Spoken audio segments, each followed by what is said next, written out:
the city's almost to take that job, I was building my house. He really became my best friend. You want to do it at the beginning or the end? 15, walking into Cody. And he'd take me right to the desk that I needed to have signed. I'm afraid we're going to run out of I'm just time. going to leave it that way. All right. Why don't we approve the minutes and move into and Okay. do the election?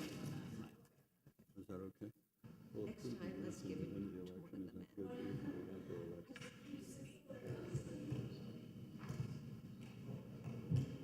So, anyway, You know, you don't have to. Please, do yeah, it. he told Take me 20 this minutes. morning, I caught him about something, a plan for church across the street, and we were just talking about other things, and he said, "Man, leave the windows alone." Please do. Yeah. No, we'll do the approval of the minutes, and then we'll do changes to the omission, and then we'll do, and then we'll move to, We already got it. What I election. really want to know is why Mitch Kaplan's calling your cell I just got off the phone with him. Oh, my God. Yeah. No, he's on the I cell. have such a crush with him. Yeah. I Oh, don't no, want I mean, I don't want to no, avoid. Too Yeah. bad we're both married. Huh? Too bad we're both married. Well, He is so great. oh, he's very, oh, yeah, yeah. Okay. So yesterday, we never did connect, and then he just called me, so I was Okay, folks, we're going to try to start this as soon as possible. I need to leave a little bit before 6 because of the way all these are changing. I've got a board meeting that I have to be at where I'm actually paid. So we don't have an attorney or staff. They're late, but we're on time. They will be right. They're going to be right here. So what we're going to do is we're going to call the meeting to order. We're going to approve the minutes, and then we're going to move into the elections for the chair, vice chair, which we have to do, since we have a new term. Okay, and I think everybody's here. Will they start recording? No, we can't start the meeting until the staff's here. I don't believe. I thought you wanted to go ahead and announce. We're just talking here amongst ourselves. Okay, well, now and Peggy's here, good, okay. All right, here we go, okay, we're gonna start. So I hope everybody's ready. Recording in progress. You ready, Denise? To each other again, trouble. And here we go. Good afternoon. Welcome to the regularly scheduled meeting of the City of Coral Gables Historic Preservation Board. We are residents of Coral Gables and are charged with preservation and protection of historic or architecturally worthy buildings, structures, sites, neighborhoods, and artifacts which impart a distinct historical heritage of the city. It is comprised of 9 members, 7 of whom are appointed by the Commission, 1 by the City Manager, and the 9th members selected by the Board and confirmed by the Commission. 5 members of the Board constitute a quorum, and 5 affirmative votes are necessary for the adoption of any motion. Lobbyist registration and disclosure. Any person who acts as a lobbyist pursuant to the City of Coral Gables Ordinance Number 2006-11 must register with the city clerk prior to engaging in lobbying activities or presentations before city staff, boards, committees, and/or the City Commission. A copy of the ordinance is available in the office of the city clerk. Failure to register and provide proof of registration shall prohibit your ability to present to the Historic Preservation Board on applications under consideration this afternoon. Lobbyist is defined as an individual, corporation, partnership, or other legal entity employed or retained, whether paid or not, by a principal who seeks to encourage the approval, disapproval, adoption, repeal, passage, defeat, or modifications of an ordinance, resolution, action, or decision of any city commissioner, any action, decision, recommendation of the city manager, any city board or committee, including but not limited to quasi-judicial advisory board, trust, authority, or council, or any action, decision, or recommendation of city personnel during the time period of the entire decision-making process on the action or decision or recommendation which foreseeably will be heard or reviewed by the city commission or a city board or committee, including but not limited to quasi-judicial, advisory board, trust authority, or council. Presentations made to this board are subject to the city's false claim ordinance, Chapter 39 of the City of Coral Gables City Code. I now officially call the City of Coral Gables Historic Preservation Board of July 10th, 2025 to order. The time is 4:08. Present today are, to my left, at my far left, our newest member, Ms. Kelly Shield. Welcome, Kelly. We're happy to have you. Marlon Everett, Michelle Dunet, Alex Silva, and to my right, all the way down at the end, is Ms. Peggy Rolando. Next to her is Ms. Donna Spain and Mr. Cesar Garcia Pons. We have a quorum of the necessary members. And today's our staff. Let's see here. We have staff member Kara Kauth and our ever faithful city attorney, Gustavo. Okay, next item on the agenda is approval of the minutes of the meeting held on what was our last meeting? June 12th, excuse me. Are there any changes, corrections? Yes, Mr. Chair, I submitted a note to staff, the recording of the vote on the item 24. And one of the votes was incorrect, and I submitted it via email. And the staff received it. Want to read it into the record? No, it was noted. Not necessary? No. Okay, very good, So motion to approve with that amendment. very good. All right, I'll second. we have a second. I'm going to have a voice vote. All approved? Aye. Aye. Any dissension? Motion carries. Thank you. Notice regarding ex parte communications. Please be advised that this board is a quasi-judicial board, and the items on the agenda are quasi-judicial in nature, which requires board members to disclose all ex parte communications. An ex parte communication is defined as any contact, communication, conversation, correspondence, memorandum, or other written or verbal communication that takes place outside a public hearing between a member of the public and a member of a quasi-judicial board regarding matters to be heard by the quasi-judicial board. If anyone has made any contact with a board member, when the issue comes before the board, the member must state on the record the existence of the ex parte communication, the party who originated the communication, and whether the communication will affect the board member's ability to impartially consider the evidence to be presented, regarding the matter. Okay, on the agenda, are there any deferrals? No, there are no changes to the agenda. I'm sorry? There are no changes to the There are agenda. no deferrals. Okay, very good.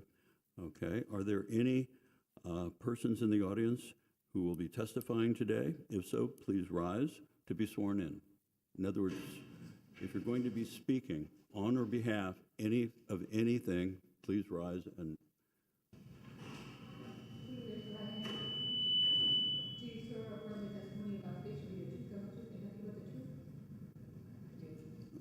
Thank you very much. Okay, we're going to move another portion here of what we have to do today. As we have a new board, every 2 years, every cycle, we run into a new board. So we're going to have elections here on the board, nominations and elections for chair and vice chair. You are still missing one appointment. I'm sorry? There is still one appointment to be made, one commission as a whole appointment that is yet to be filled.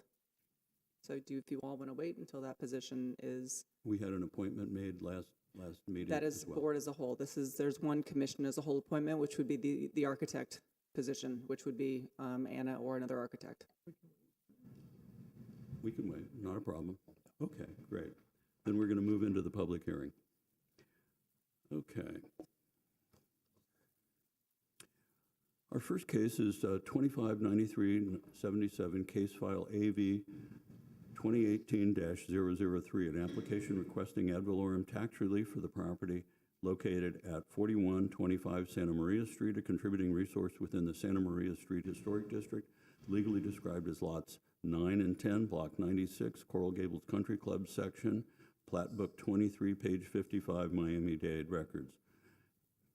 The related special certificates of appropriateness, which is COA SP 2017-001, was granted design approval by the Historic Preservation Board on February 16, 2017. Revisions to the approved COA were approved by the board in 2017, 2019, and 2020. Thank you. Can you put the PowerPoint presentation up, please? Thank you. So the location map for the property in question, as you had mentioned, this is a COA that was initiated in 2017. The property was built in 1947. It's a contributing resource in the historic district, which spans Santa Maria Street from Bird Road all the way to Blue Road. This is a photograph from the 1940s, soon after the property was built. It was designated along with the district in 2007. So there were a couple of revisions to the COA. This was an extensive scope of work, so I'm going to walk you around the property. It was very difficult to get the before and afters to line up because it was such a large scope of work. So it was a very big project. I did the best I could. You were supplied hundreds of photographs in your board documents, so I didn't want to put them all up here. These are the before photos, starting from the beginning, and then we'll walk around the house. This is still the front facade. Great house, Colton Skinner. It had had some really unsympathetic additions done to it previously that were removed. So these are the after photos. Again, walking you around the house. This was a new addition and kind of in the front yard a little bit. It's a library, freestanding, connected with this walkway. Walking around the rear. This is the front molding. It was buried inside the previous owner had pushed the front door out and made a vestibule, and the original molding was within the house inside the vestibule. It was removed and reopened, and the molding remained and the front door reinstated. So these are some interior photos before and after. Again, very difficult to get them to line up, but this is the original living room in the house, the before and after, obviously. This was a little vestibule off to the right. It is now a really cute powder room. This is what was originally a study, and it's now a library, office, game room. This is the original dining room on the left. It's now the stair hall, a two-story stair hall, same octagonal shape. The kitchen was a part of a later addition that was removed, so this whole side of the house kind of got expanded. So the original kitchen's on top, and it was replaced with this family room that you see down below, and a much expanded kitchen addition on the left, on the right. And then the master bedroom upstairs, the before and after. Again, there are many, many more pictures in your package. But so the general improvements to the property include new impact-resistant windows and doors to match the existing on the house, removal of later additions at the rear of the house, removal of the later porte-cochere, storage room and entry foyer, which I don't know if you noticed that was missing, and it was a huge improvement to the property. Yeah. Huge. Huge improvement. Yeah. Very clunky carport was added to the front. That was removed. Reintroduction of a window on the front facade, reestablishing the front entry to the door molding surround, demolition and reconstruction of the second floor and roof structure, demolition and reconstruction of the full height wood columns that were rotten at the front facade, complete interior modeling, new flat tile roof, wood installation of new wood shutters, stucco repair and painting of the house.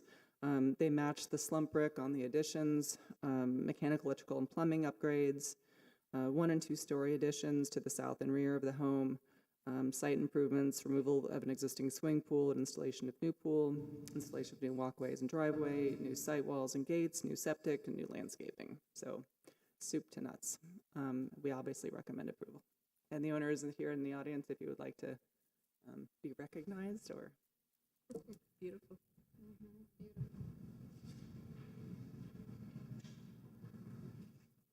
Very good. Is there anyone that wishes to speak for or against this?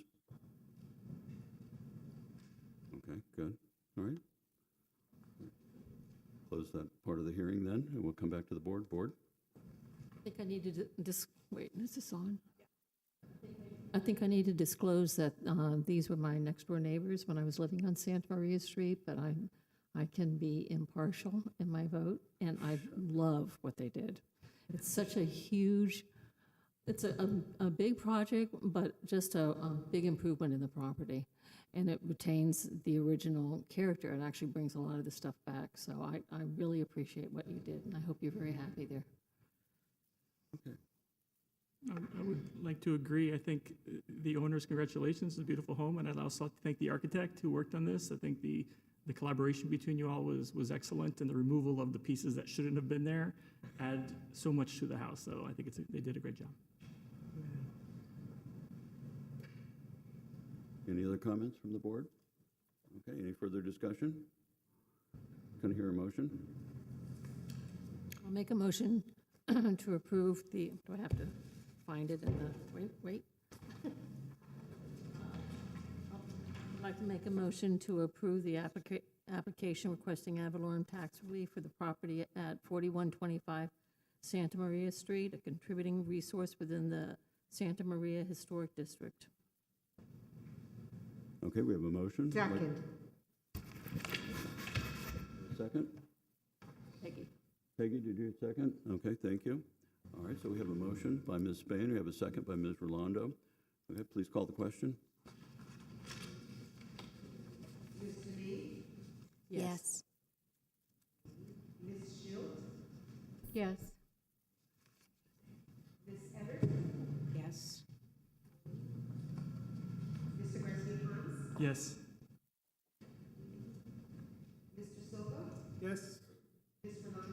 Yes. I'm sorry. Obviously, I'm losing my hearing. Yes. Yes. Motion passes. Okay. We're going to move on to the next item, please. Okay. Special certificates of appropriateness. Thank you all very much. That's true. Case file COA SP 2025-018, an application for the issuance of a special certificate of appropriateness for the property at 405 Vizcaya Avenue, a contributing resource within the French Normandy Village Historic District, legally described as portions of Lot 10, 11, Block 4, the French Village of Coral Gables, according to Plat Book 29, page 71, Miami-Dade County. The applicant requests after-the-fact design approval for the installation of impact-resistant windows and doors. Thank you. Please put the PowerPoint back up. Thank you. Second. So 6 of you heard this at your last meeting. Because not all of you were present, it's been advised that we do a full presentation again. So bear with me. Again, location map of the property, that little enclave is the designated district along with the 2 parcels to the north. So they were, this property is a contributing structure within the district, French Normandy. It was designated in April of 1987. These homes were designed by architects John and Colton Skinner and constructed circa 1926-27. As I mentioned last time, we don't really have a 40s photo straight on of this property, which is unusual. But these are photos of the district from various times, and this is the original permit elevation for the property. As Mr. Maxwell had noted earlier, this is for after-the-fact approval for windows and doors. In April of 2024, a permit application was submitted to install impact-resistant casement windows and doors on the property. We as staff worked with the window company to kind of guide them and review the different set of drawings and the final set of drawings that the windows and doors would accurately reflect the type and style of windows and doors that were originally found on the residence. In this case, the windows that you probably can't tell, these were steel casements. So we adjust the muntin pattern and the thicknesses of the windows to accommodate and adjust for the thinness of the steel casements. We approved the permit after 5 previous rejections with the glass to be clear, no tint, no reflectivity, and the muntins to be as per the approved drawings. This is not regularly reviewed by Board of Architects. It's reviewed by their staff, who also approved after we did.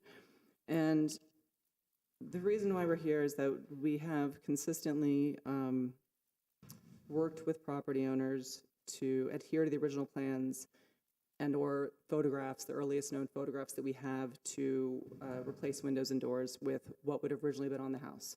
So in both type, so casements, single hung, and also style in terms of muntin placement and muntin pattern.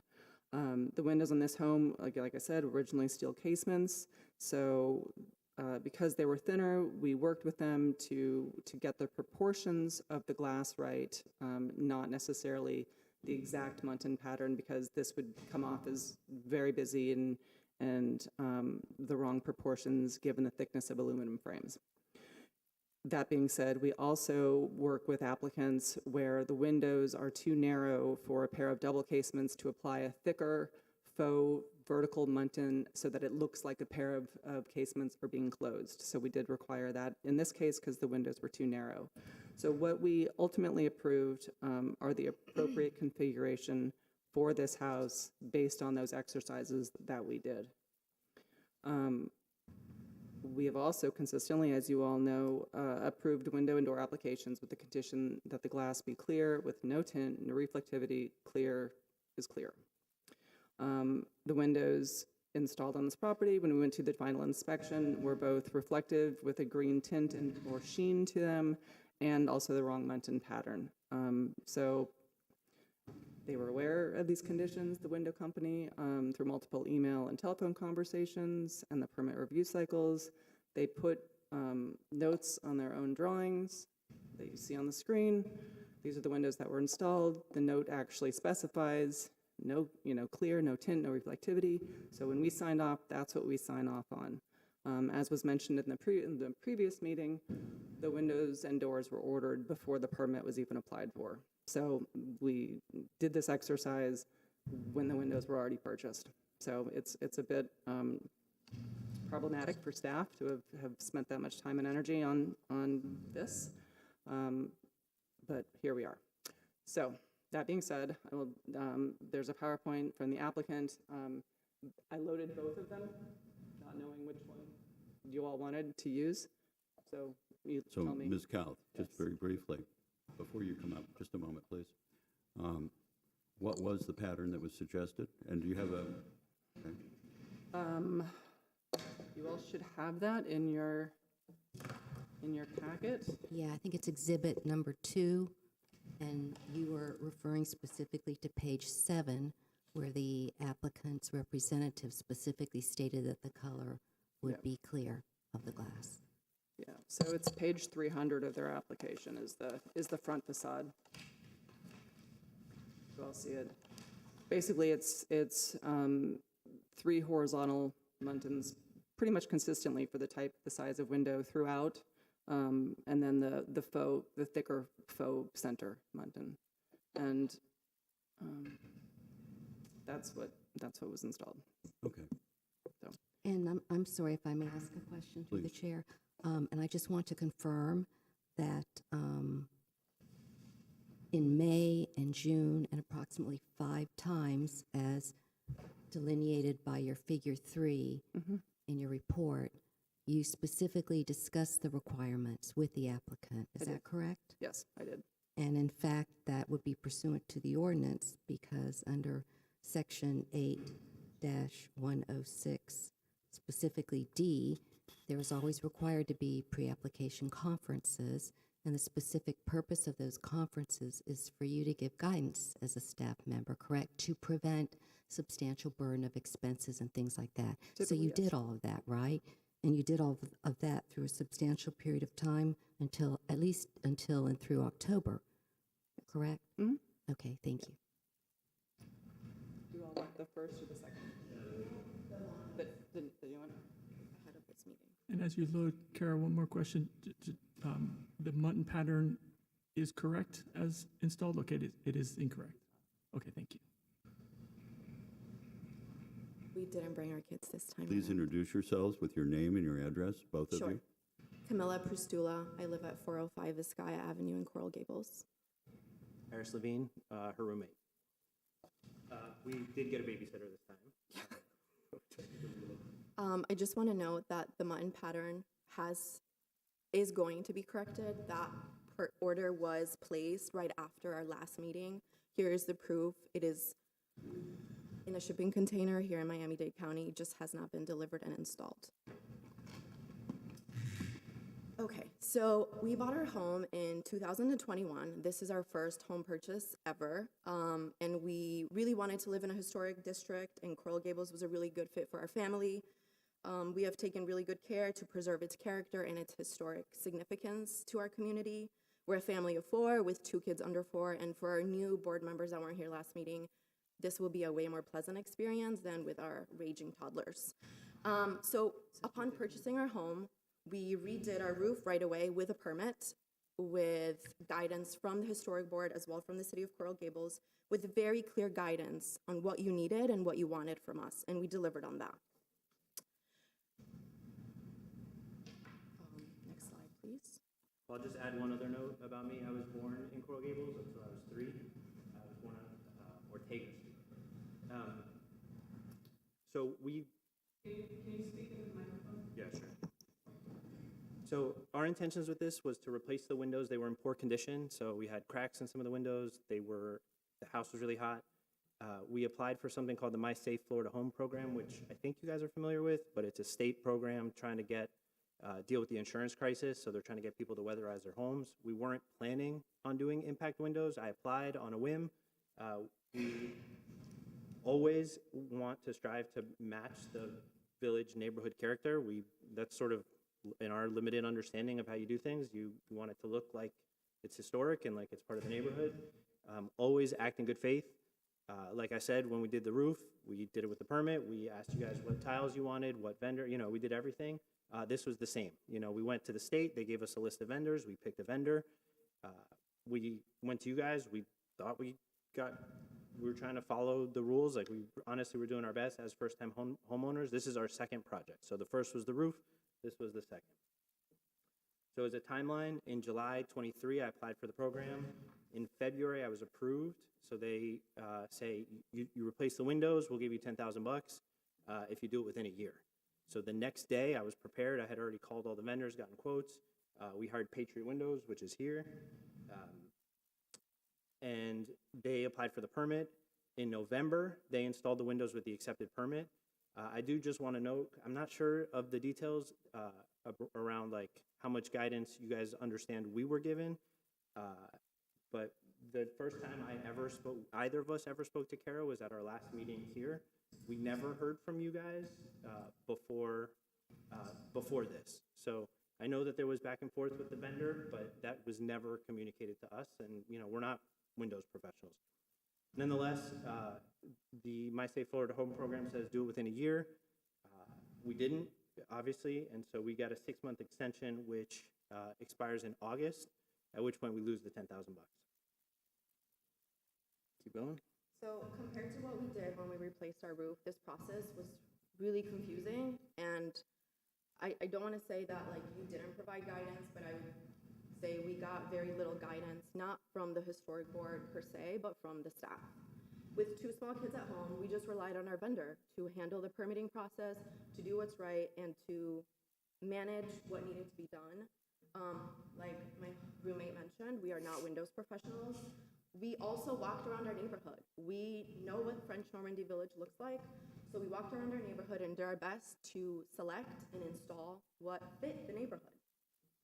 We called and left messages for the historic board about 6 times because we were really confused and needed clarification and guidance because the permit kept getting denied. So here are the dates of... So are you telling us as a board that you called 6 times and no member of the staff contacted you, returned your call? No. That's correct. That's unexcusable. That's correct. We left messages, voicemails. We also contacted like other staff to try to get to Kara, who was our point person for this permitting process. And I think if you dug up all the emails, I'm sure you can find the trail for that. And so, like I said, you guys, or also Kara also mentioned, we went back and forth with the city about 5 to 6 times with this project. I just want to make it very clear that we did not disregard the permitting process. If we wanted to disregard it, we would have just ordered some windows and had them installed. We really tried to do what was right for our neighborhood, for our family and for our actual home. So the vendor, I will acknowledge, that wrongly ordered the windows before the permit was approved. They shouldn't have done that, but they did that assuming that it was going to be approved because it matched the design, the character, and the materials of windows that were already installed and very visible in our neighborhood. And we did this trying to meet the My Safe Florida Home timeline. So now I will pass it off to Harris to walk us through the neighborhood so you can see for yourselves what the actual windows look like. All right, so I'm going to give you guys a walkthrough of French Normandy. I know you guys know it, but this is just literally from the first house until the last house. And what you guys are going to see is permitted, reflective, tinted, low E windows on other homes in French Normandy Village. And so the first home, 400 Vizcaya, this is when you walk in on the left. This is our neighbor Tay. His whole house has low E windows, the same exact low E windows on our house. Here it is. This one, his house actually on Lejeune. This is a picture of that. Here's their plans, and you'll see they SB 70 low E, whatever that means. And then here's the approval. And then the certificate of appropriateness stating that this is, which I'd like to read. The proposed work does not detract or destroy from the character of the historic home, right? The same low E windows. The difference, of course, is, oh, I'm gonna go backwards. How do I go? Tay has white frames, and we have black frames, bronze. So the next house, this is house on the right. This is Nancy's house. Nancy was here at our last meeting. I actually have the original photo from her permit application to what she put. She has, in this case, and what you can see, it's bronze tint, so it's like a dark bronze glass. And that, of course, was also on the permit, and that was approved.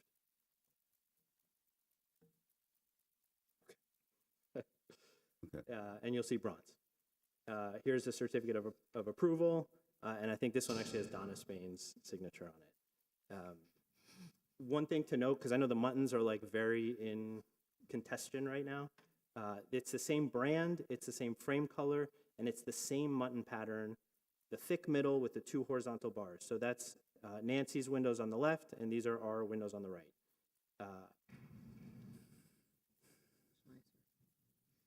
So this is 404 Vizcaya. These windows have not been updated. So this is the second house on the left. The third house on the left, 408 Vizcaya, these appear to be the exact same windows as Nancy. So bronze frame, bronze tint, the same Mutton pattern that we're being denied for. So same brand, same frame color, thick middle, two horizontal bars. 409 Vizcaya, so this is the house that we share a wall with. This is Dolly's old house. Those windows have not been updated. Olga, who's the daughter of the owners, and their family owns Alhambra Antiques, actually I thought gave a really nice testimony, and so I wanted to just reshare that because there are a lot of good points. So her family is all about historic preservation. If you go by and see this house, this does not look like it's tinted in any way. It's certainly true that in this community, all the windows are different. The spirit of historic preservation is for technology to go improving and embracing when it's better for a house to have protection both from hurricane and storms and heat and weather. If you see this house in person, it absolutely looks like the spirit of the moment. I understand that the push for everybody to have clear glass, but I think that's also something that was done in the 20s because that was the material of the moment, not necessarily because it was a design decision. That's the glass that was available, and had there been a glass that had helped us keep our houses cooler, it would have been used. I very much support that this be approved. 413 Vizcaya, so this is on the right, windows not updated. 415 Vizcaya, so this is the house on the corner. This is not contributing, so these were like the houses that were built after. And as you'll see, the windows are reflective. Some of the windows are reflective and tinted. This is the last house on the left, so this is Sally Jude's house. She has low E windows with a different color bronze tint. The next house, so this is the middle house, the sort of apex of the neighborhood, 3621 Vizcaya. These are low E windows. They appear to have the same mutton pattern that we're being told not to use, with the one exception, they don't have the thick horizontal middle bar. And I just want to like stop for a second and just the point that I'm trying to make is every window which has been updated looks like the windows that we put in. And so what we did is we walked around the neighborhood, we called you guys didn't give us any feedback, and just did what everybody else has done. Everybody else that has updated windows. So this is Ginger's house, who maybe, yeah, right, with the exception of Ginger, who, same neighborhood, not historically designated, but also same mutton pattern. Thick middle, 2 horizontal bars, of course, a white frame. So if you keep going around, this is 412 and 408 Alessio. One has a bronze frame, one has a white frame. These are single hung windows. They do not appear to be low E. And then 3622 Lejeune, not updated, 400 Alessio, updated. And then I'm also including 411 Alessio, 403 Alessio, and 401 Alessio, which are the houses across the street on Alessio. 2 of them have tints, 1 of them doesn't have tints. Of course, none of them have muttons. So of the other houses in French Normandy, 10 have updated impact windows. 6 of those 10 have tint or low E. 4 have 2 horizontal muttons, 6 have 3, 5 have bronze frames, 5 have white. You know, the sort of general point I'm trying to make is that the roof color, the roof tiles are different on every house. The paint color is different on every house. The window frames are different on every house. We honestly, honest to God, just tried our best to match what exists in the neighborhood. These are letters from all of our neighbors, you know, no complaints from what unless you guys have heard any, but most people actually in our neighborhood, as we're in the group chat, we're talking about this, they didn't even know that we have low E. They're like, what is it, So anyway. Okay. So just to wrap up, we really love our historic home and have taken really good care to preserve it. We have 2 more kids. We do not have the resources to replace 63% of our windows with low E. We tried to follow the rules. We asked for help. We tried to match our neighbors, and we tried to do what was right. So we respectfully ask for a practical and fair solution. We recognize the precedent, the confusion, and the efforts that were made in good faith. We also respectfully ask for a resolution that is practical, consistent, and fair, and also a future palette for the neighborhood so this doesn't happen to others in our community. Let me ask you a question. When you found out about this, what did you ask of your contractor? Why did you order the windows before the permit was approved? Exactly. Because it put you at jeopardy. No, he put you at jeopardy. I mean, he's liable for this, okay? He has violated the code, okay? And so you're coming to us asking for us to release the contractor who took out the permit in your name, okay, and violated the provisions of the contract, okay? So. Well, actually, I would say that we're asking you to, not harm us. It's not about harming you. If you make us replace 63% of our windows, that is harm. Through the chair, may I ask a question? Please. Okay.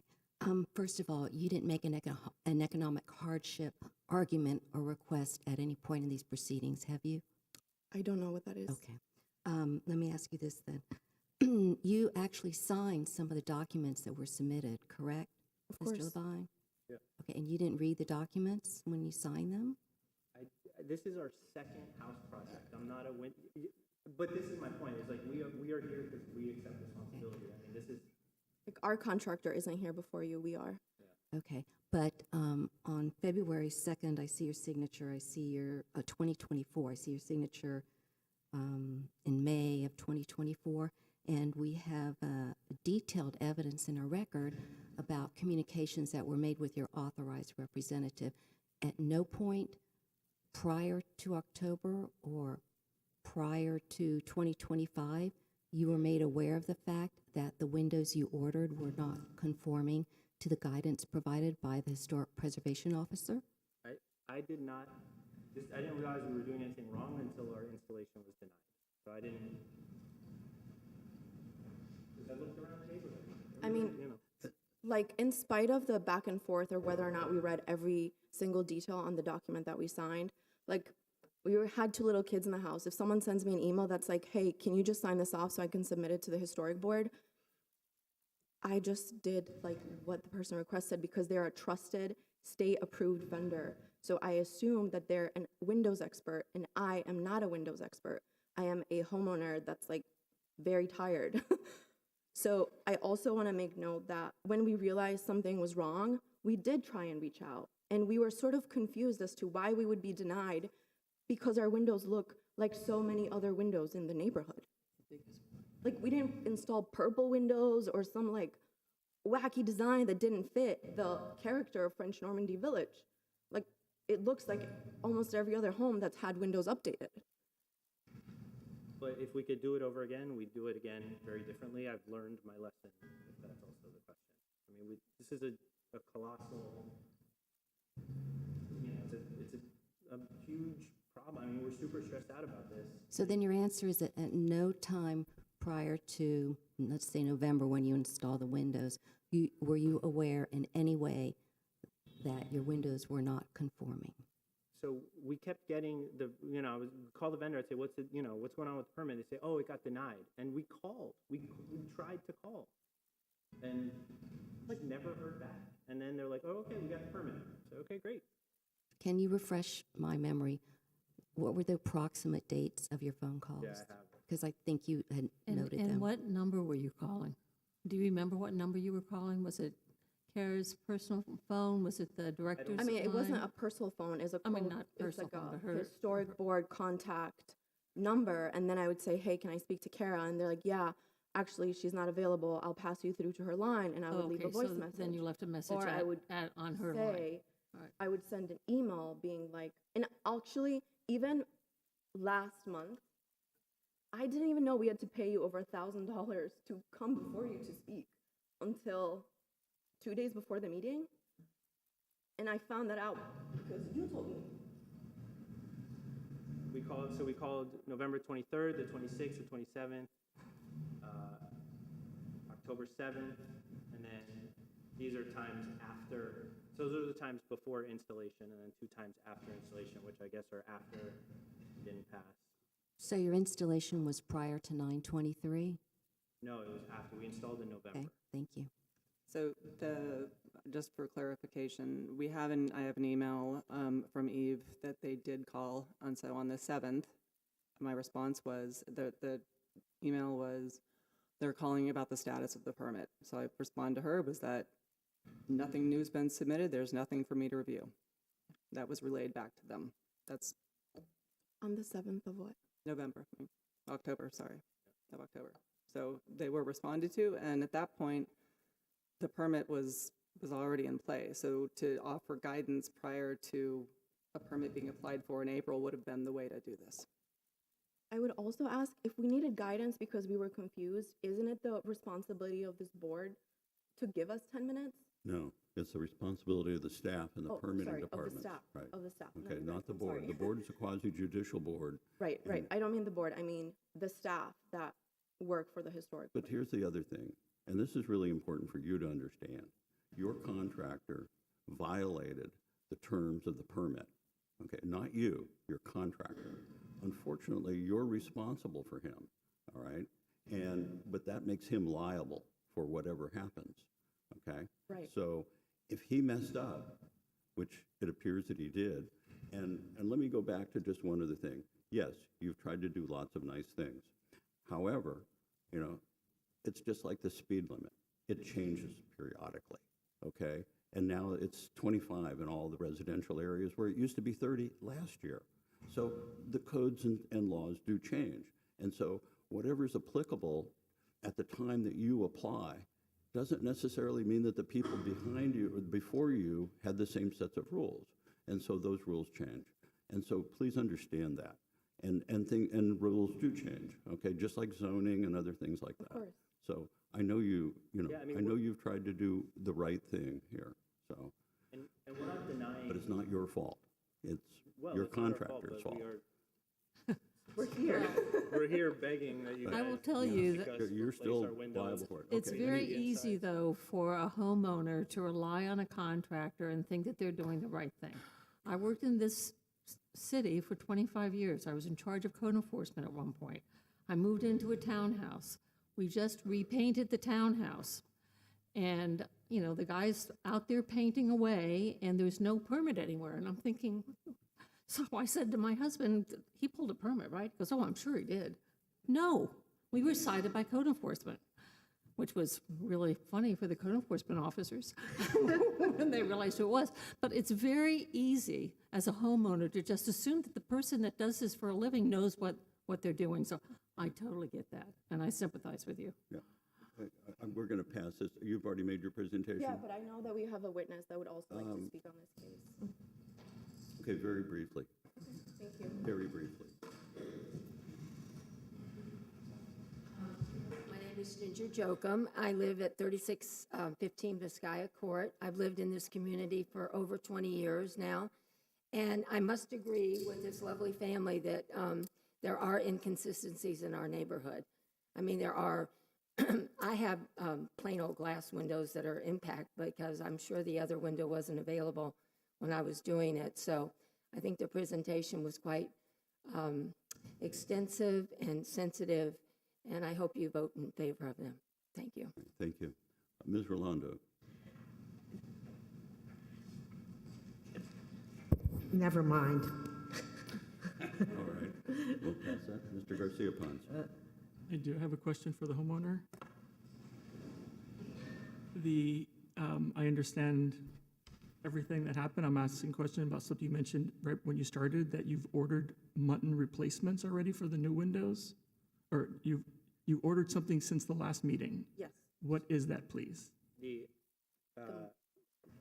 extra muttons, so to change the mutton pattern to the mutton pattern that you guys are asking. So the city requested an approved mutton pattern is what you have subsequently ordered to replace the muttons that you currently have. That is what the vendor has ordered, which I now know I can't trust, but. But that is the what- intention. The intention is, at the last meeting, you guys suggested you might approve the low E with the changed mutton pattern, so that immediately we ordered the changed mutton pattern, and that has been ordered. Okay, thank you very much. Okay. Can I ask a question? Ms. Everett. I think I'm the only one on the board that lives east of the highway. I come up and down Lejeune Road multiple times a day. I pass the French Normandy Village. Even the two homes that are facing are different colors. They're one's beige, one's white. I had 4 friends, Sally Jude and Dolly McIntyre being 2, and now I still have 2 friends in there. I'm in that community all the time. The entire neighborhood, every house is different. Some are white frames, some are bronze frames, some are double hung, some are casement windows. I was in the exact same boat in Pittsburgh when I was up for our first home. Anyway, I'm glad that you have been able to order new muttons for the windows. I hope that we will let them install them. Okay. May I ask a question, Mr. Maxwell? May I ask a question of the vendor, please? So the muntins that are being ordered to replace the other muntins, are they able to be removed and replaced without damaging the existing window because of the film? So was that a nodding from the audience? I mean, do we have to get that on the record? Were you sworn in? Yes, the muttons that are Name? current, Noah. The Your name, muttons that are- please, and please state your name for the record. Noah Martinez. Thank you. The muttons can be removed. The glass is just glass. There's no film on it. It's a heat process which gives it the color of the actual glass. Those can be removed, and the new ones can be replaced, no problem. Thank you. Through the chair, are we still asking questions? Let me get Mr. Silva. He's next, if you I don't just mind. had a quick question. So I wasn't here last time. I did watch the last meeting, so I appreciate your presentation. I understand general timeline. I don't see anywhere, when were the windows actually ordered? That's a date that I don't see anywhere. I just would like to know. That's I don't know. I think it's in your presentation. Was it in here? Yes, it was. It was prior to the said time the prior, but I permit don't- was issued. Prior, but I month don't I know would the like date. to know, I don't know yeah. the date. They just said prior, I think, in the presentation. Yeah. Wasn't it February of '24? It was before you applied for the permit, I guess, is the question? Yes. The windows were ordered prior to the permit. Our process typically for every single job, we've had hundreds of thousands of permits that, we've done. And our process is as long as we get an engineer approval, we pass egress, we pass everything that we need to, we go ahead and order material.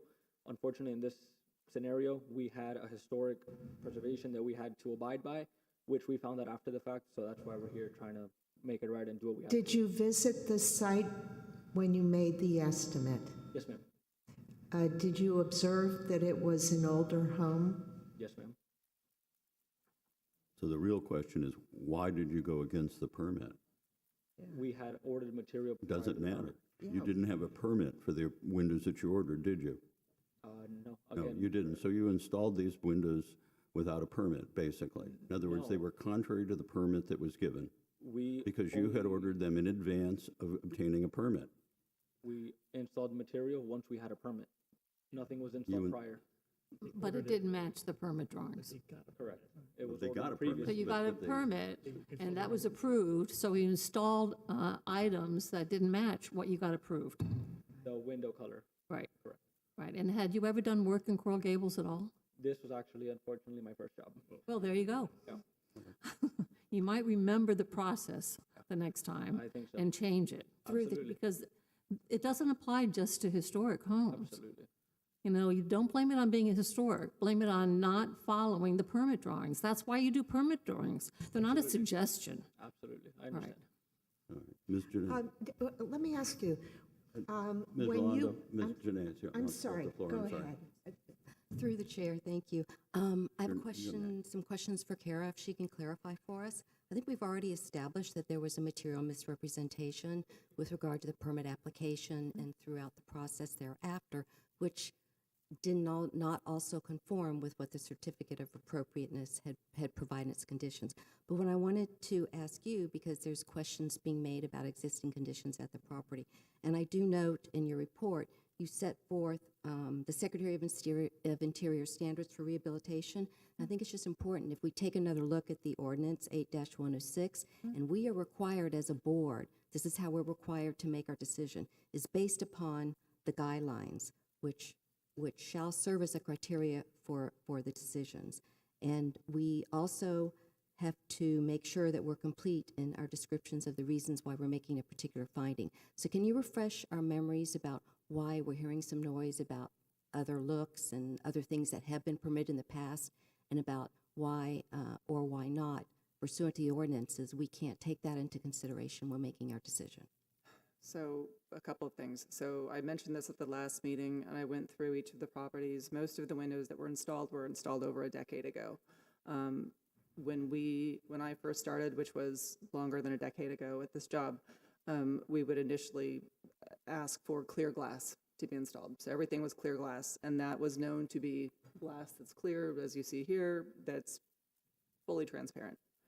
Then it became the way that glass manufacturers have described their glass has then evolved. So then there became clear was clear, but it had a tint to it.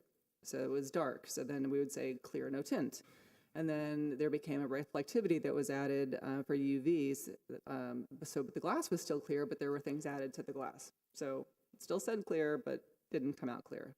So then it was clear, no reflectivity, no tint. And now we have low E glass, which is a whole other now heat, whatever that makes it greenish and reflective. So now we start specifying clear, no tint, no reflectivity, no low E. I'm sure at some point that'll change to something new, and we'll have to change our language. But the other things that were installed were specified as clear glass. I can't speak to every one of those and why something was allowed versus not allowed, but that's been our general MO since I've been here. The one on the end that you can see from Lejeune that was installed in 2020 that was cited, that was a part two of a window installation that was started in 2014 when they only did a couple of windows. And we had specified clear on those. And that's not what was installed. The previous inspector approved what was there. They came in to do the remainder of the windows, and it did not make sense for us to have them do half one type of window and half the other type of window. So yes, we approved the windows as reflective to match what was already approved and installed so that it wouldn't look worse. So that being said, that's how some of the rest of the village got the way it did. Do we want to repeat a bad mistake? Not necessarily. Do I feel for the homeowner? And I am completely, I'm so sorry they're in this position. I am not adversarial towards them at all. This should be directed at the contractor, in my opinion, but I do feel bad for them that we're here. Okay, thank you. All right, Ms. Rolando. Are you finished, Ms. Dene? I have a question for the contractor.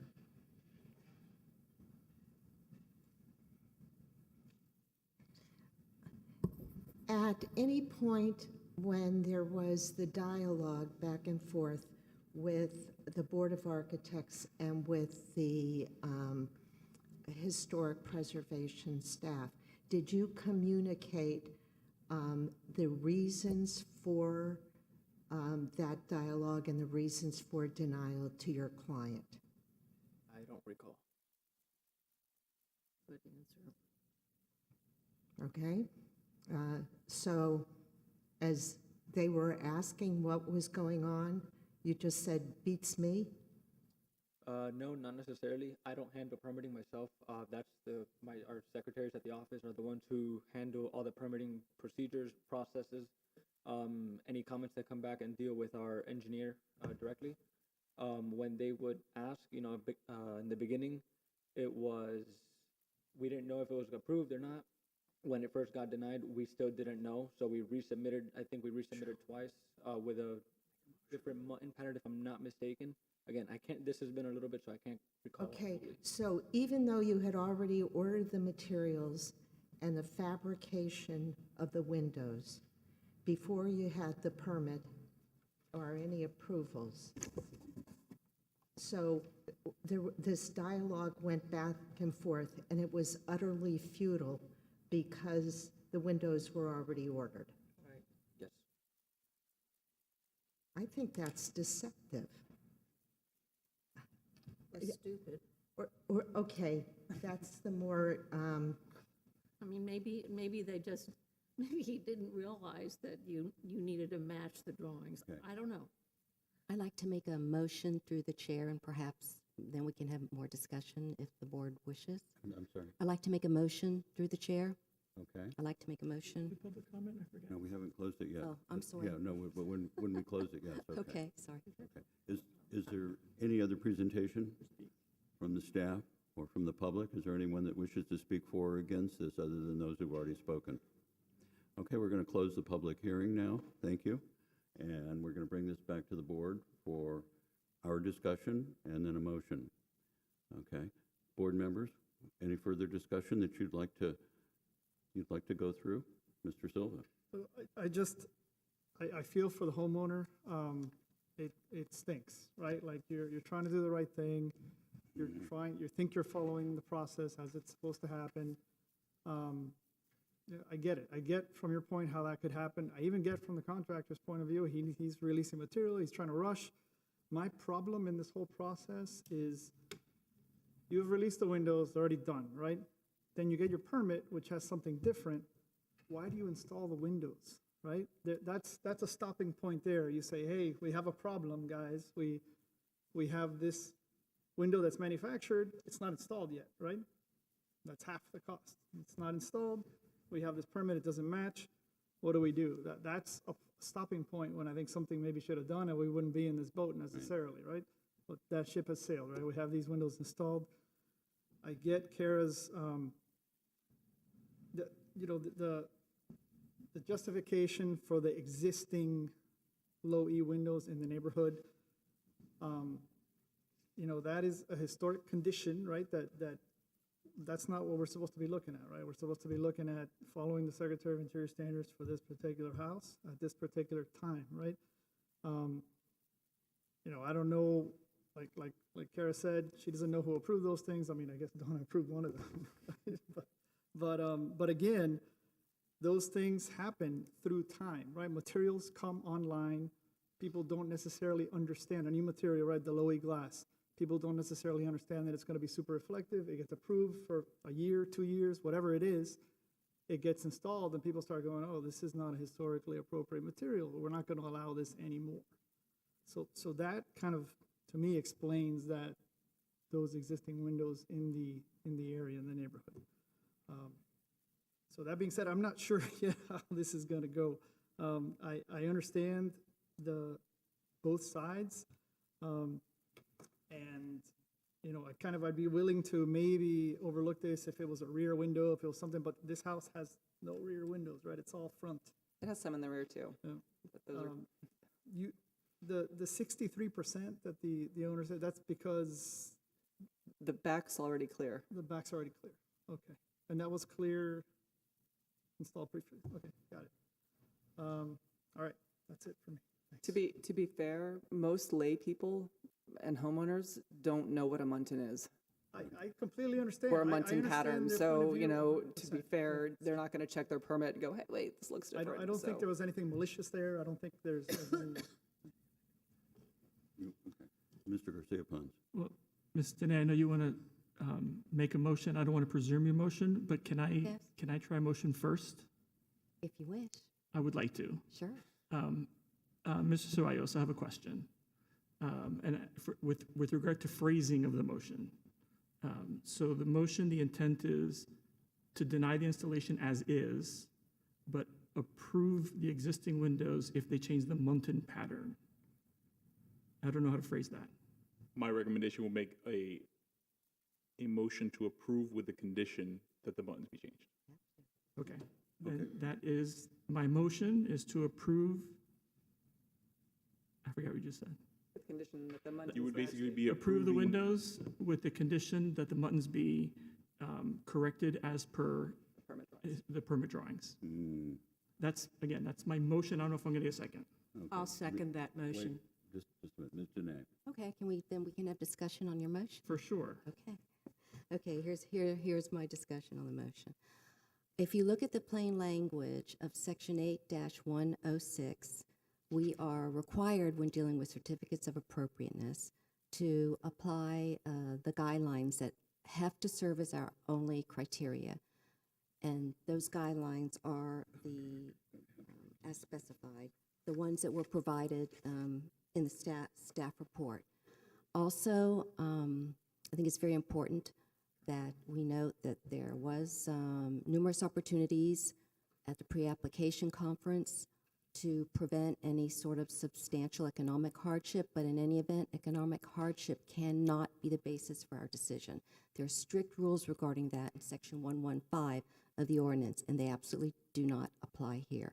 So because under our ordinance requirements as a board, we're also required in any decision to have a complete description of the reasons for our findings, I would need to have more detailed descriptions, making an exception in this case, which in any event, I would not agree with.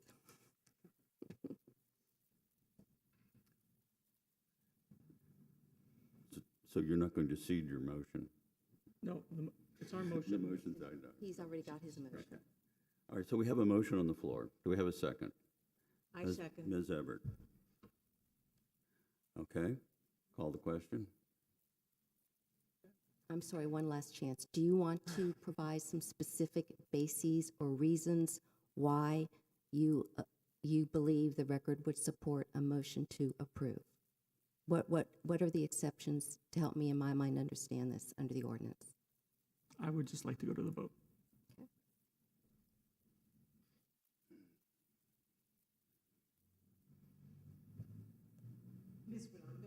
No. Yes, And can I just make a comment? The Secretary of Interior standards are not necessarily being disregarded in this regard, in this case. They are matching it in the Munton patterns if they follow it. There, it is glass in the windows. I mean, there are many interpretations that would allow this to happen, regardless of what was on the permit drawings. Yes. Ms. Shields? Regrettably, no. Mr. Silva? Yes. Mr. Garcia Ponce? Oh, excuse me, Ms. Deney? No. Ms. Everett? Yes. Mr. Garcia Ponce? Yes. And Mr. Maxwell? No. Oh, my God. All right, the motion fails. It's a draw. Yes. Okay.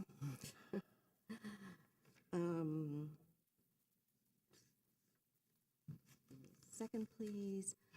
Okay, based upon the requirements of Section 8-106 and the detailed facts as stated in the staff report, including extensive supportive evidence and the fact that there was a material misrepresentation, I am going to make a motion to deny the after-the-fact design approval for the installation of the impact windows and doors on the property located at 405 Vizcaya Avenue, and to deny the issuance of a special certificate of appropriateness, again, in line with the ordinance. I'll second it. Seconded, we have a motion by Ms. Janay, seconded by Mr. Garcia Ponce. Would you please call the question? Mr. Silva? Good question. So what happens if we're deadlocked again here, Mr. Silva? We're deadlocked. Gets continued to the next meeting, and Just hopefully you vote. have a full board. Okay. So no? Ms. Everett? No. Ms. Spain? No. Ms. Rolando? Yes. Ms. Shields? Yes. Ms. Deney? Yes? Mr. Garcia Ponce? No. Mr. Maxwell? Yes. So it's continued again.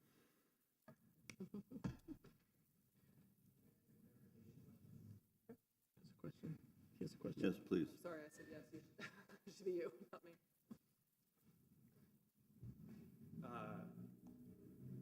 What is the pre-conference that you mentioned? A pre-conference meeting? Before a certificate of appropriateness is applied for, most likely it's utilized for special certificates of appropriateness, but an architect or an applicant or a window vendor would come meet with us first, and we would go over plans with them and draw them up and help them work out the plans, and so that when you submit for a permit, you're good to go.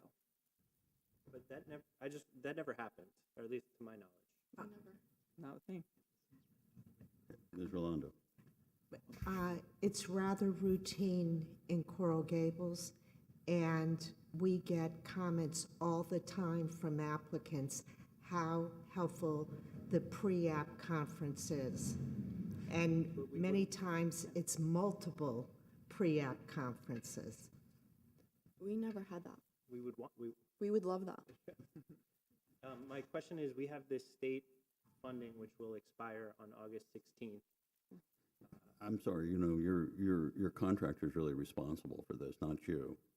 I know you may lose that, but, you need to talk to the gentleman behind you who is actually liable for the mistakes that have been made here, not you necessarily. So please understand that, too. No, I understand it, but I mean, are you suggesting that I have to sue the vendor to then have them redo the windows and then, my question is, we have $10,000 that we lose on August 16th. Is there any way that we can? I think that's beyond the purview of this board. But in any event, if you are looking in a future certificate to ask for an economic hardship, then there's specific ordinance that addresses that. But that's not before us today. have a follow-up to that. Can you apply for that retroactively? I'm sorry, that's not something that our board can answer. That's something you should ask staff. Yeah, it goes through normally with a COA application, and it's for, there's a lot of requirements in the code of what you have to submit. It's normally for larger projects where an action of this board would cause some major economic harm, which it may apply to you. I don't know your That's what's situation. happening. But we can, and if you want to know about it, it's in the code. I can help you with that. Okay, I have a question for the attorney. Gus, we're in a tie, we're at 2 votes. We've had 2 votes and we're split. Okay, we don't have, a tie-breaking vote at this time. Can we push this on to the next meeting? Javier, The way the code is currently written, it automatically gets continued to the next meeting. Okay, very good. What's the date? The next meeting? It's August 12th. But that's only if we have an odd number, probably, or people don't show up. So it's unknown at this time. yeah. But we'd still need 5 votes. Correct. Yeah. You need 5 votes no matter what. Right. But this will be the same group of people at the next. Plus 1, Plus one. So hopefully. there will be a new. Well, Maybe plus not the next meeting, though, so I don't know that. There's a 9th member. She's supposed to be back at the next meeting because she was injured. She was already accepted by the city commission? No, but they won't make a replacement vote until August 26th. So she's still in place until she gets, The old member is still it until the commission Right. votes on it, so. Mr. Girana isn't here. Is he still on? no, Oh, he's off. Okay, he's off. And what about Javier? all right. All right. Javier So may I ask a We're question deferred until the next meeting. of the vendor, And, Mr. my Maxwell? suggestion is, go talk to your contractor, okay? Okay. And maybe your lawyer, so, I don't know. Through the chair, please. I just have a question. Is there any other solution to modify these windows in place that would make them right? Yeah. Is there anything that you can do to these windows to mitigate what's been done to the look? I'll order new glass for the windows. If I have to pay for new glass for the windows myself, Karen. to personally, We're running on a tight schedule. I know. I'm just trying to see if I can get them Okay, moving. do this So- back over here. We've already voted on it, and, you can just take it off the, Your Off the bid. company should step up and change the windows You for should these change the people. window. that's what I just said.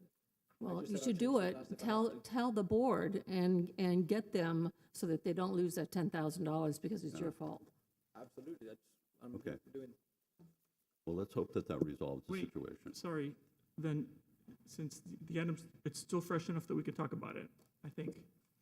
I know you gotta go, but it doesn't matter. If the motion is denied, right, we just deny it, then they would have to go through whatever process to meet the new requirements.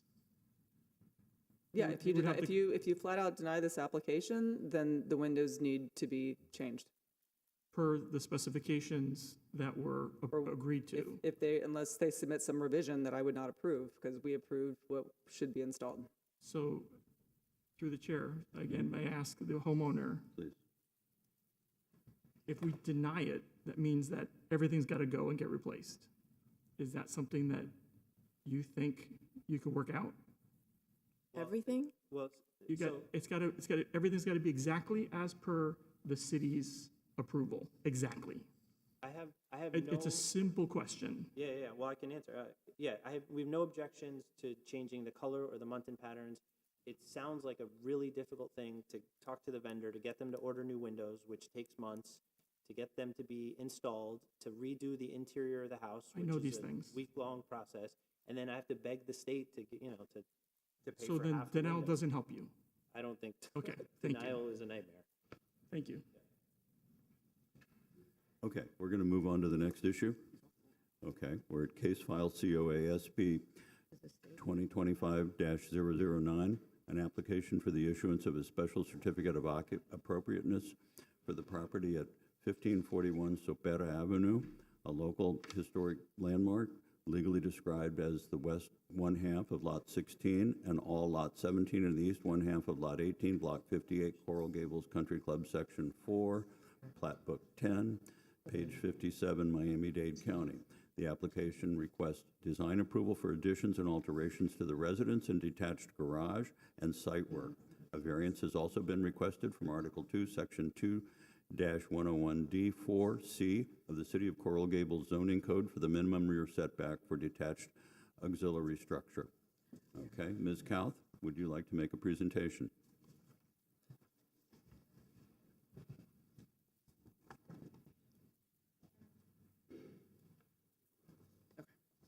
So sorry, give me one moment.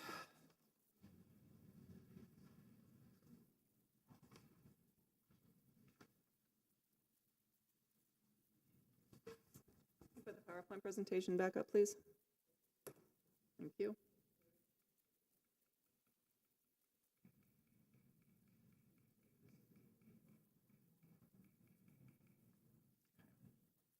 This is the location of the property under this item. It was constructed in 1925, designed by architect H. George Fink. It was one of the few properties built in the Country Club Section Part 4. It was designated as a local historic landmark in 2021. So it's a little bit complicated how we got here, so I would think it's important just to give you a little bit of background. So this project was started in 2020 under a previous historic preservation officer. It was reviewed by the Board of Architects on May 27th, 2021, and was rejected with comments that the applicant meet with the Historical Resources Department and obtain a historical significance determination from us. That was applied for, and the letter saying that the property does meet the minimum criteria was issued in October of 2021. It was designated as a local historic landmark in 2021. At that point, as they were moving through the application process to the Board of Architects, previous historic preservation officer reviewed the plans, guided them through the process, and gave them the okay for BOA for a couple of different BOA hearings. So this was then applied for permit. They got approval finally from the city architect in 2022, applied for a permit in January of 2024. There is a new historic preservation officer at that time who reviewed the project on 4 occasions, saying this needed historic preservation board review, and didn't happen. So now we're here to review. We received this project now and have worked with the applicant, focusing on the redesign of the addition to the detached garage structure in order to keep the 1-story detached garage an independent volume and leave it unimpaired, which led to the variance that is now being requested in front of you for the rear setback of that addition. We are okay with the variance. We support the variance because it took the volume of the 2nd story that was previously on the existing garage off of it. So we are fine with that. So for the design of the addition to the main residence, the applicant was counseled and allowed to proceed with the proposed design by the previous preservation officer. None of his comments when he signed okay for BOA addressed anything having to do with the main house except for minor comments like windows. There was no reference made to the design of the addition or its appropriateness or the roof structure. So they were encouraged to move forward at the Board of Architects. Finally got approval. Current historic staff is not in agreement with the addition necessarily, but understands the predicament of the owner where they relied on counsel from this office, although it's not anyone that's still here. So staff then also requested that the applicant maybe explore a modification to the proposed roof, a flat roof of some sort, to minimize the impact on the historic structure. Structural drawings have already been made. This is already down the road. The applicant chose not to entertain the request. So the current preservation officer requested renderings of the proposed addition to determine how visible the addition is from the street. The renderings were included in your packet and are also part of this PowerPoint. A she went on leave before she was able to make a comment on it. So we have made a request to restudy the roof as a condition of approval. Whether or not you all choose to accept that condition is entirely up to you. We're taking it for what it is at the moment. So there are multiple conditions that we'd like to incorporate into any motion for approval, and the applicant has a presentation. Yep.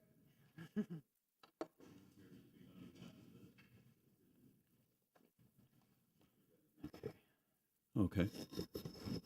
Please come and introduce yourself. Forward, backward, Oh, and the pointer works on the screen. I okay. think it works on this screen too. You're over here at this mic, right over here. The top one. That's forward, backwards, pointer. Yeah. Please state your name. You're over here. Yes, I'm Dr. Julia Perez. Both of you are over there. I'm the owner of the property. My name is Lester Perez. I'm the architect of the addition. Okay. I'd like you both over here. Okay. So I just wanted to illustrate. We agree with all the approval with conditions that recommendation of approval with conditions that staff mentioned. The only item that we would like to run with you, I'm gonna jump real quick to the area, is about the addition on the back area. Let me just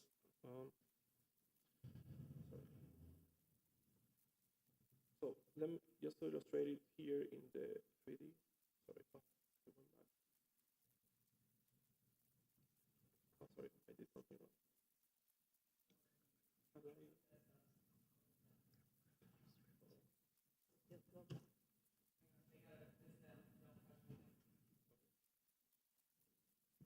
Trying to scan through the.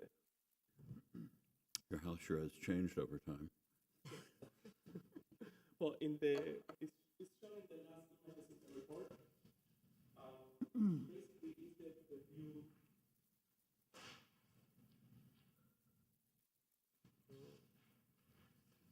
It's coming up now. You don't have Here we go. Go back. Perfect. Okay, now we went back to the. No. Okay. Okay, perfect. Sorry. Okay. So this area is the second level addition in the rear area, and this volume that you see here is the two-story addition next to the existing single-car garage. So we're adding the second car garage, and on top of that, we're adding a guest house, a gym, for the client. This is the existing conditions of the house. What I wanted to share with you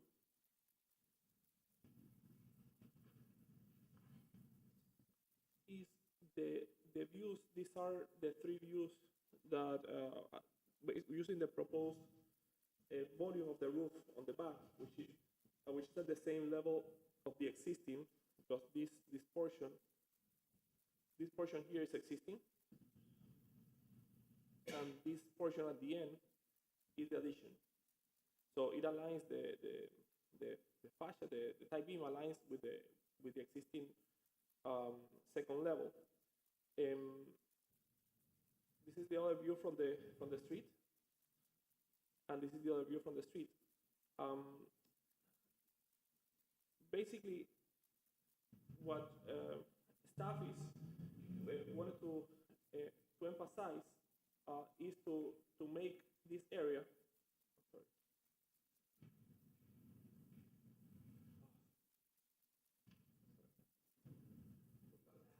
I kept going forward instead of going. Okay, perfect. To make this area, this is the existing flat roof that is in between. We have like a mansard roof condition in the front, in the existing volume, and we have a heel roof on the back, which help us to have this gable end on the back that allows us to do the canopies that blend with the front canopies, that we keep the same vocabulary. And by making this whole area a flat roof and keeping the mansard at the perimeter would compromise the look of this area. And as I showed in the previous images, this volume is not visible from the street, because this is the roof of the first level. Let me go back to the images. This is what I was mentioning about the canopies and the gable end condition. And as you can see here, is not the look and feel of the house is exactly the same as the existing historical house. So that volume beyond is not visible based on the view angle from the street. This is the view. Of course, the only difference is the addition of the second level garage, which is of the second car garage with the volume on the top. This is the only difference. So that's the only item that I wanted to share with you, and we are open to your approval or recommendation. But we would love to keep the hip roof condition on the back, considering that it's not visible from the street and it doesn't affect the view. The rest, high profile mountings, clear glass with low coating, Spanish style ceramic barrel tile, all that we are accommodating for that in the design. The existing front doors are existing to remain. We're not changing that. And we can work with the staff on any other detail or item that they would like for us to make sure that we obtain the most accurate quality of what they are looking for. This concludes my presentation.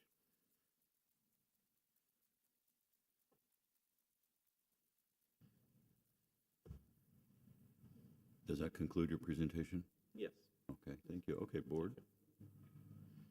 Questions of the applicant?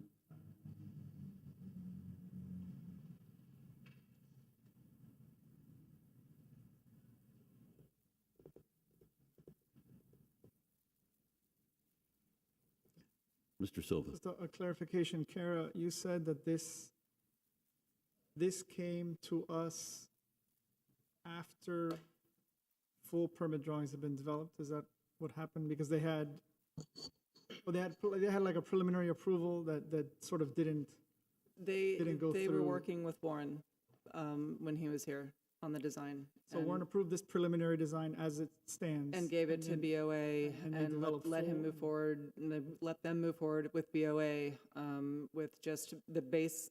The biggest comment was the massing of the garage. So he told them that this was acceptable and could move it forward. Mm-hmm. So that's, it's not something that we would counsel at the moment, but we're here. Yeah, I mean, I agree with the comment with number one. I think that kind of weird hip thing going on is foreign to the house, right? Yeah. So if this was coming for a regular thing, I would say absolutely please restudy this. This is not that situation though, right? I understand why you're kind of hesitant to really push it because yeah. 5 years waiting. They're here. They were given direction, and it's not the direction that we would give. Right. So for me, I would definitely agree with Kara's comment. Again, if this was a regular process, I think that it would be much better if you looked at this as a flat roof or a mansard, just because that is such a foreign element to the house, right? But I understand that you were given directive to proceed, and you did. So, and you are in agreement with all the rest of the conditions, right? Yes, and, you know, we wanted to run that with you. However, we have discussed internally. Please speak into the microphone. Yes. I discussed this internally after analyzing carefully with the owner, because from outside, it doesn't really change much the facade look. So, because it's the upper part of the roof, what will be getting eliminated. So if you are concerned about the view from the backyard, so it doesn't look that massive, I discussed with them, and we are all okay. If that's a condition, we are all okay to make it mansard roof, consistent with the rest of the house. Anything else? I just wanted to hear your. Can I speak? Yes, you may. Yeah. Please speak into the microphone. I'm sorry. I have been waiting for this 5 years. I have been sleeping with my daughter 5 years. She's 7. And when I moved to the house was not historical. Everything changed when they started doing the plans. And I saw with Warren, I don't know, 25 times. We did meeting with him, and we follow whatever he approves to us. Now, when everything changed, then they let us to start again. And my profession, I'm always tired, and I don't sleep because I have a extra king bed, but still it's not enough. So every time I was sitting with Cara, I was explaining to her, I follow what they told me to do. And everything was done before they came on board. So if I have to change a structure, if I have to change anything, I have to pay again. I have been paying every single year more money because I get denied.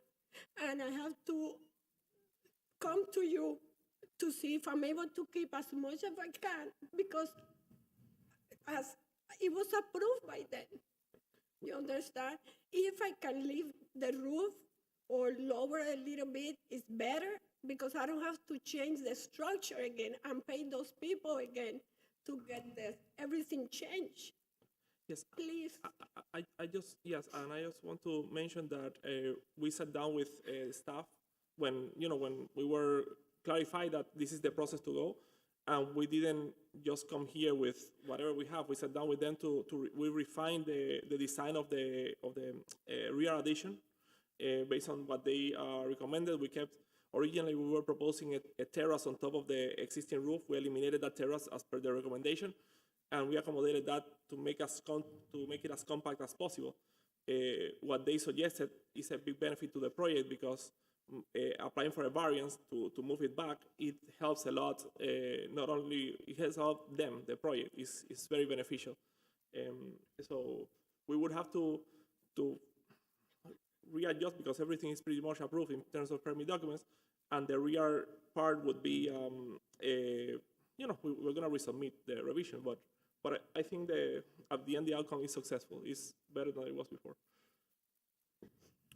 Okay. All right, so that concludes your presentation. Okay, we're going to close the public hearing then and move back to the board. Board questions? Ms. Dene? Nothing. Ms. Everett? Ms. Shield? Okay. Ms. Everett? Understanding this is kind of grandfathered in to the last head of the Historic Preservation Office, right? Yes. To the, Yes. We see with Warren yes. so many times, and we didn't even know that he left. We knew because they sent us, Annapurna sent us an email to start over everything again. Yes, and we got so lost. We said, why? We were approved already. They couldn't find approval. They couldn't find anything. He came to the Board of Architects presentation and mentioned that he had no objection back in the time that when we were presenting hard copy in this room, back in that time.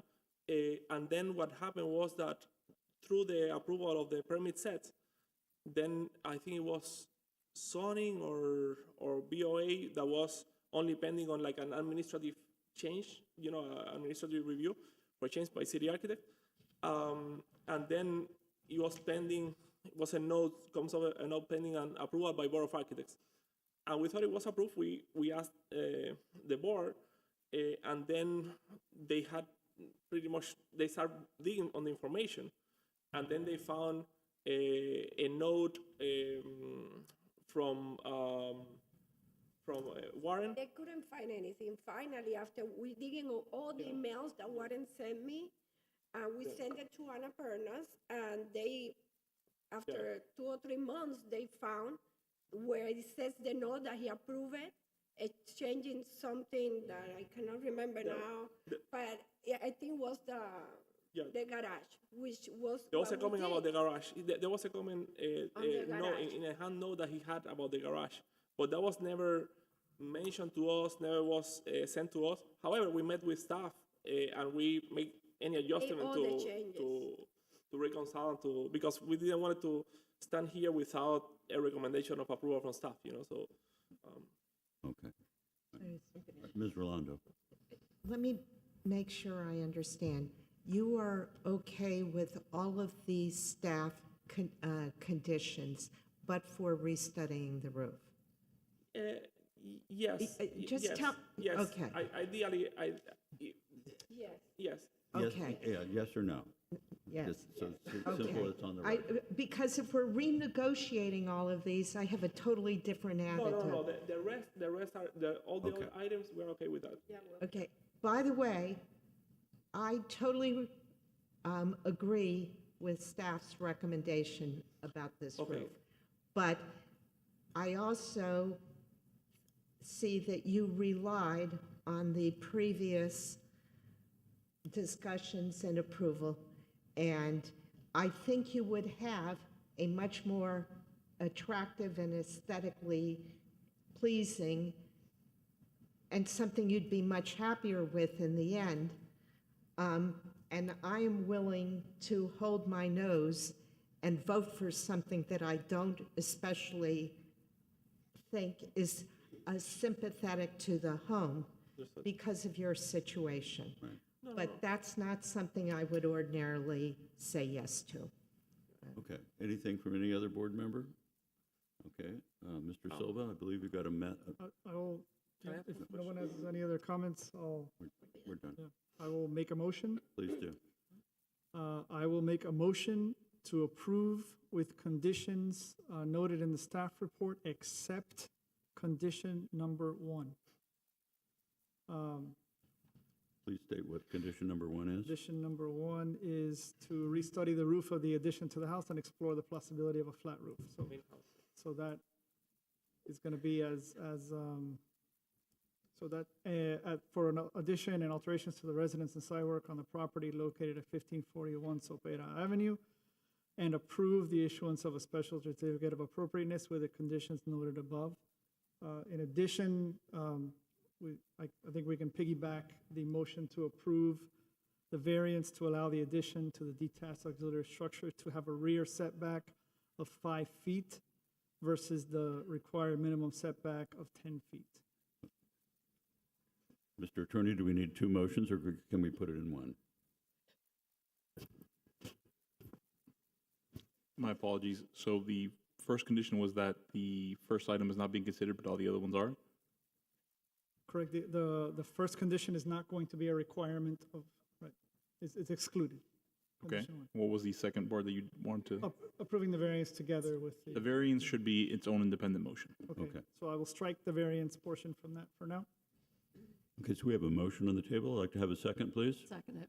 We have a second by Ms. Spain. Would you please call the roll?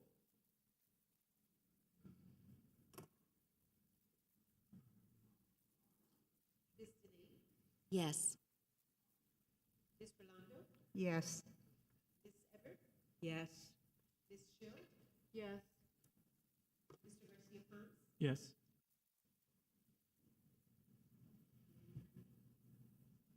Mr. Silva? Yes. Ms. Spain? Yes. And Mr. Maxwell? Yes. Okay, we have a second motion to approve the variance. Yep, so I'll make a motion to approve the variance to allow the addition of to the detached auxiliary structure to have a rear setback of approximately 5 feet versus the required minimum of 10 feet. I'll second it. Second by Ms. Spain. Please call the roll.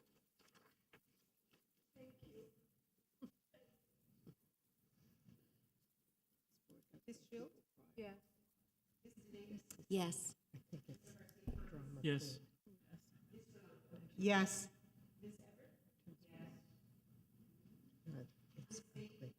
Yes. Yes. And it's a gorgeous house. Yes. All right, motion carries. Thank you very much. I hope this solves your problem. Thank you very much. Appreciate it. Okay, ladies and gentlemen, do we have any old business to bring before? Okay.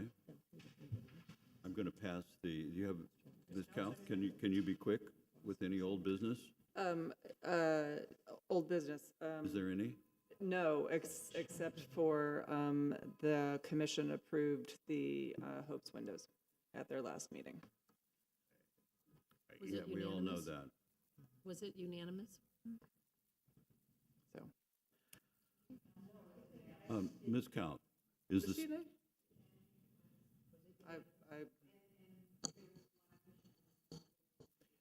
Fernandez was missing. yeah, Ms. Cal, is the city required to have a certificate of appropriateness from this board? Unclear. I don't believe so. Mr. Attorney, can you answer that I think it question? can be bypassed. I don't believe so, no.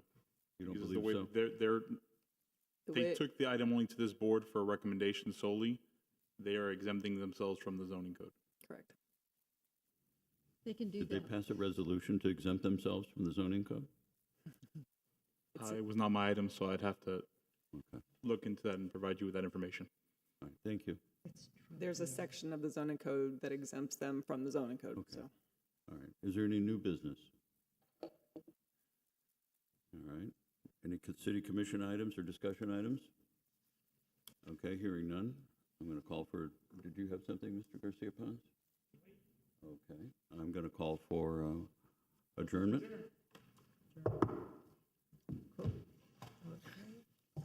Thank you. Welcome, Kelly.